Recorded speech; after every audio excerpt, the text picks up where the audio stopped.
ওরে এলাকার মুসলমানের যুবক, ও বৃদ্ধ বাবাজি, ও পর্দার আড়ালের মা বোনেরা, আজকে কেন তুমি দিনের পথে আগাও না রে মা?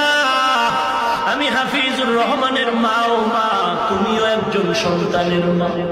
এর যুবক, পাও দুটো আগায় দে, আমি তোর পায়ে হাত রেখে বলে যাই, টুপির কারণে দাড়ির কারণে নবীর আদর্শে সম্মান কমে না, বরং আল্লাহ এত সম্মান দান করেছে, পৃথিবীর বড় এক নম্বরের ধনী লোকটাও এত সম্মান পায় না।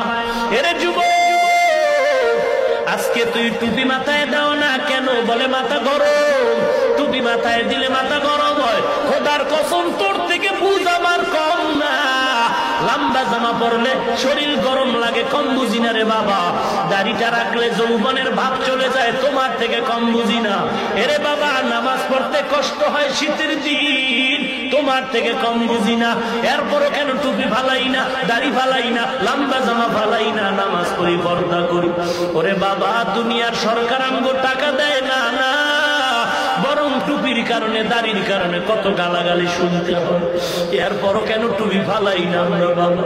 একমাত্র কারণ আল্লাহর কোরআন পড়েছি, নবীর হাদিস পড়েছি, স্পষ্ট আল্লাহর কোরআন সত্য, কোনো সন্দেহ নাই, নবীর হাদিস সত্য, কোনো সন্দেহ নাই। ওই জায়গায় আল্লাহ বলেছে, গুনাহগার হয়ে যদি কবরে যাও, দুই পাশের মাটির চাপ পাথরের হাড় চুরমার হয়ে যাবে, কবরের মধ্যে জাহান্নামের আগুন দাউ দাউ করে জ্বলবে। গুনাহগারের কবরে ৯৯টা